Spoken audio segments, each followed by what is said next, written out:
ॲडॉक जज म्हणजे काय? तर टेम्पररी टाईम पिरियडसाठी नेमलेला जज किंवा तात्पुरत्या कालावधीसाठी नेमलेला जज. आर्टिकल 127 कॉन्स्टिट्यूशनप्रमाणे ॲडॉक जजची नेमणूक करता येते. आता हे ॲडॉक जजची नेमणूक चीफ जस्टिस ऑफ इंडिया करू शकतात आणि ते सुद्धा ज्या स्टेटचा जज असतो त्या स्टेटचे चीफ जस्टिस ऑफ हायकोर्ट आणि प्रेसिडेंट यांच्या कन्सेंटनी किंवा परमिशननी त्याची नेमणूक ॲडॉक जज म्हणून केली जाते. आता ॲडॉक जजची नेमणूक का करतात?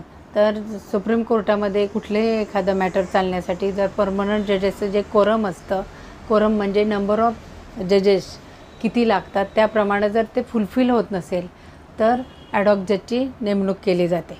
तर ते दुसऱ्या कुठल्याही हायकोर्टातून त्याची तो जज आणला जातो आणि त्याला त्या तात्पुरत्या कालावधीसाठी ते कामकाज करावं लागतं.